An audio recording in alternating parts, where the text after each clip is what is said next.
Zoti ambasador, Danimarka tashmë mban presidencën e radhës së Bashkimit Evropian. Cilat janë prioritetet e kësaj presidence?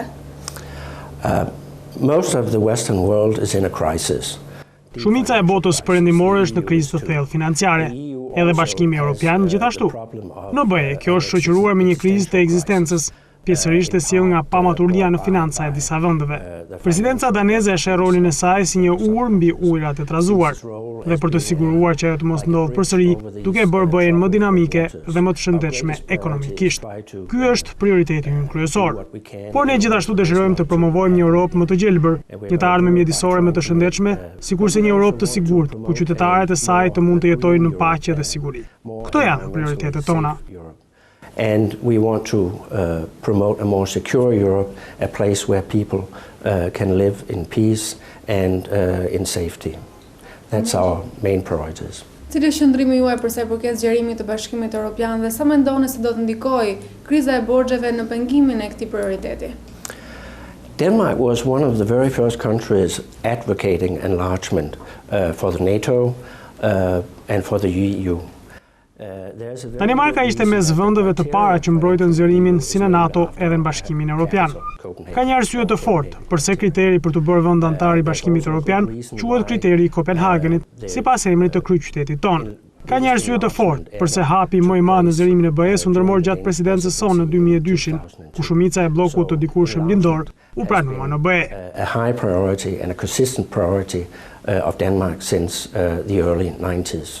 Për sa i përket Ballkanit, dyshoj se mund të gjeni ndonjë vend duke patur parasysh madhësinë dhe popullsinë e tij, që ka dhënë më shumë ndihmë dhe asistencë apo ka humbur më shumë jetë sesa Danimarka për të siguruar një të ardhme më të mirë për këtë skaj të Europës. Dhe sigurisht që ne ishim mes arkitektëve kryesor pas perspektivës europiane për Ballkanin.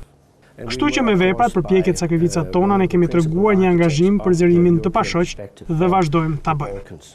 So I think if you look at our track record, our sacrifices, our aid and so on, I think we have proved by our actions that we are staunch supporters of enlargement, and we still are to this day. Rikthehemi tashmë me zhvillimet në Shqipëri. Ju keni dhënë një intervistë të parë menjëherë pasi Danimarka mori presidencën e radhës së Bashkimit Evropian, duke deklaruar se ka ende një dritare të hapur që Shqipëria të marrë këtë vit statusin e vendit kandidat për në BE. Konkretisht, çfarë do t'i kërkoni ju Shqipërisë, kur them ju, Danimarka, çfarë do t'i kërkojë Shqipërisë për të përmbushur në mënyrë që vërtet të marrë statusin e kandidatit, aq më tepër që jemi edhe në 100 vjetorin e pavarësisë? The criteria was laid out clearly by the European Commission in its assessment of Albania's accomplishment in 2010. Kriteret u vendosën qartë nga Komisioni Evropian në raportin e tij gjithëpërfshirës. Ka një listë prej 12 pikash në këtë vlerësim të Komisionit, të cilat nuk do të jenë shumë të vështira për të përmbushur. Kryesisht është një listë e atyre gjërave që Shqipëria thotë se është duke i bërë. Një listë e tillë duhet përmbushur. Says it's doing. Whether Albania will crown its 100th anniversary. Ajo çka u përpoqja të thoja tek java ishte se ju nuk mund të prisni që dera krejt e Europës të hapet, të qëndrojë e hapur kështu përgjithmonë. Zgjerimi i BE-s kryhet në grupe. Një nga arsyet është se kjo është një ndërmarrje e madhe për Bashkimin Evropian vetë, për të lejuar vende të reja të hyjnë. Kjo është ajo që dua të them me dritaren e mundësisë për Shqipërinë. Shqipëria ka shans për të kapur varkën dhe s'ka më argumenta të vlefshme për moskapjen e kësaj varke. My sense is that when this batch that we are working on now, so to speak, are set into motion, there will go perhaps many years before the boat leaves again for Europe. Dua të insistoj, çfarë konkretisht do të kërkojë Danimarka që Shqipëria të përmbushë, klasa politike të përmbushë, ne vërtet të jemi në këtë varg që ju po thoni? I would like to answer more general. The reason I want to answer more general is that, of course, there are some specific points. There are these 12 points. Janë 12 pikat e përmendura nga Komisioni në 2010 për Shqipërinë. Ato nuk janë thjesht një listë ku ju mund të shënoni çdo pikë si të përmbushur, duke kaluar një ligj apo duke shpallur diçka, siç ndodh fatkeqësisht të shpesh në këtë vend. But what's important within these criteria is not just doing it like a checklist. Politika duhet tregoj me vepra se është duke përmbushur ato pika. Fjalët nuk mjaftojnë. Just not run down the list and say, finish, we did this. It has to be internalized. You know, you have to show that you have internalized democracy, rule of law, and the very many values and behaviors that makes up the whole of Europe. Me këto ju doni thoni që politika shqiptare nuk po e merr seriozisht plotësimin e rekomandimeve? No, I'm not saying that they are not taking it seriously. My point is just that you have to look at these criteria. Jo, s'po them këtë.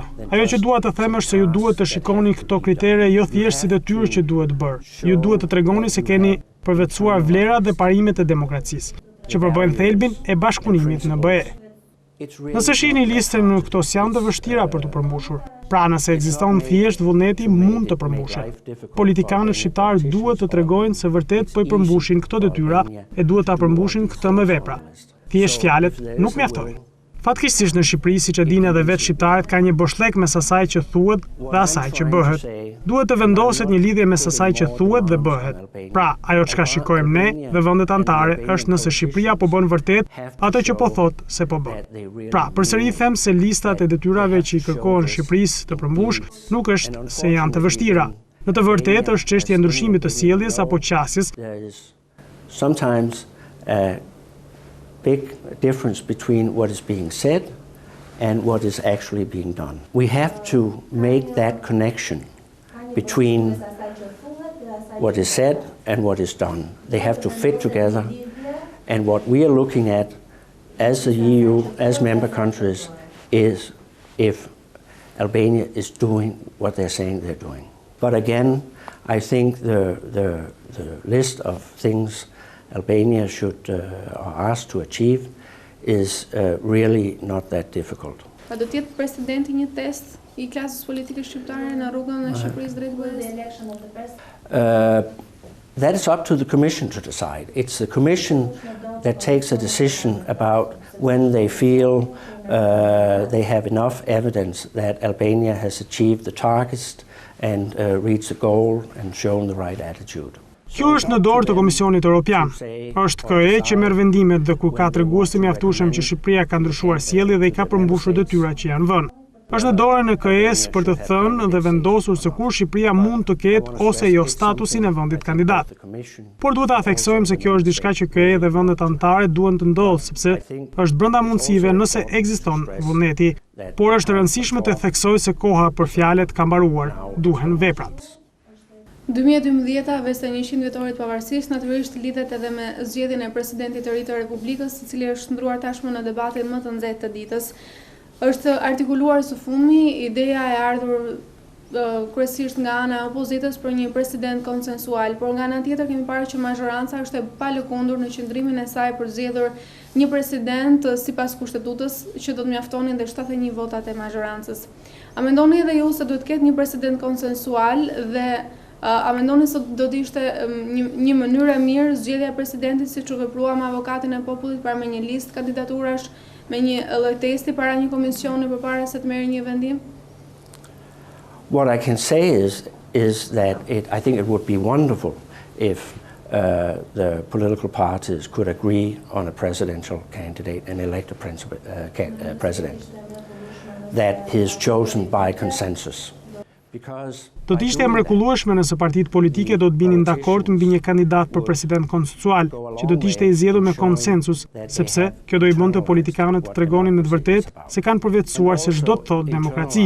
Kjo është arsyeja pse unë dhe kolegët e mi e kemi thënë që do të ishte e mrekullueshme që Shqipëria të zgjidhte një president konsensual, që të ishte i gjithë popullit. Kjo mendoj se është edhe brenda frymës së kushtetutës. Një kandidat i zgjedhur nga raundi i fundit i votimit është gjëja që parashikohet dhe në kushtetutë si e fundit. Ky s'duhet të jetë qëllim në vetvete.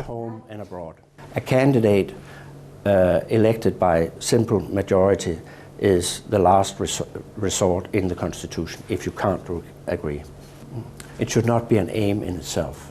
A duhet të vepruar njësoj siç u veprua me zgjedhjen e avokatit të popullit para me një njëjtën formë të shkohet edhe drejt zgjedhjes së presidentit? Well, in a sense, that is what I would call a technicality. Në një farë kuptimi, këtë do ta quaja teknikalitet. E rëndësishme nuk është mënyra si gjeni kandidatët, por të gjeni se kush është kandidati që përmbush kriteret për qenë presidenti i gjithë shqiptarëve e që ai të ketë mbështetjen e gjithë partive politike, e të ketë rastin të kthehet në simbolin e Bashkimit të Shqipërisë e jo simbol të partive. Nëse e mendoni Bashkimin Evropian, bën fjalë për arritjen e kompromiseve për pikpamje të ndryshme. Nuk besoj se e zmadhoj kur them se sfidat brenda Bashkimit Evropian për të gjetur zgjidhje janë shumë më të mëdha se këto sfida me të cilat ndeshet politika shqiptare. Pra, për të hyrë në BE, për të treguar se jeni të gatshëm për të dhënë për të marrë, për të arritur kompromisin, kjo është baza e të bërit antare dhe Shqipëria duhet të tregojë se ka përvetësuar vlerën e demokracisë dhe shtetit të së drejtës. Albania, and especially its political class, has to show that they have internalized the values of democracy, of parliamentary democracy, of rule of law, and so on. Zoti ambasador, pas të disa ditësh shënohet 1 vjetori i protestës së 21 janarit ku humbën jetën 4 protestues. Një vit më pas, si e shihni ju atë ngjarje që ndodhi në kryeqytet dhe si mendoni se ka vepruar drejtësia shqiptare në zbardhjen e kësaj ngjarje? I followed the events on the 21st of January from the beginning to the end. I was an eyewitness. I think it was a very sad day for Albania democracy. I ndoqa ngjarjet nga afër nga fillimi deri në fund. Isha dëshmitar okular. Ishte një ditë e trishtuar për demokracinë shqiptare, sikurse çdo gjë që vijoi më pas.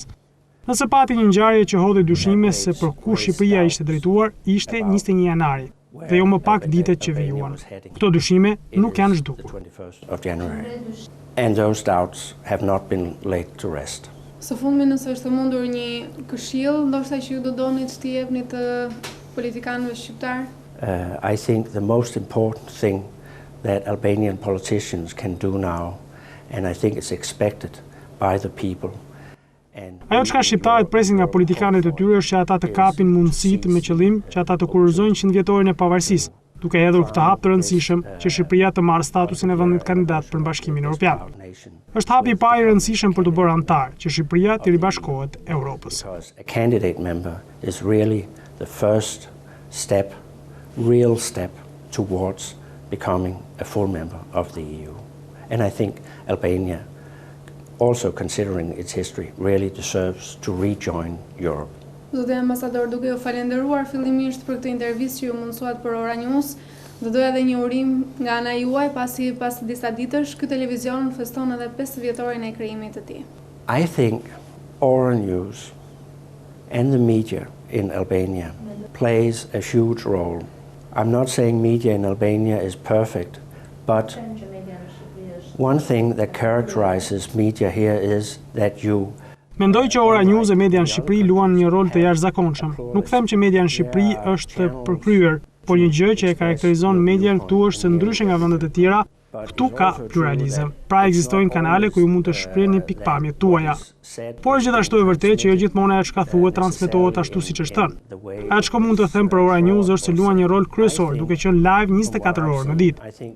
Pra aq sa mund të shoh them se keni raportim të mirë. Ndaj të njëjtin mendim me një nga kolegët e mi se është e vështirë të kuptosh se si mund të jeni në të njëjtën kohë në vende të ndryshme. And I must admit, I share the opinion of one of my colleagues. I think he said that he did not understand how you could be everywhere always at the same time. Ju uroj më të mirat për 5 vitet ardhshme. Është një nga kanalet që shoh shpesh. All the best and all the best wishes for your next 5 years. It's one of the channels I myself swap to. Thank you very much. Thank you. Thank you.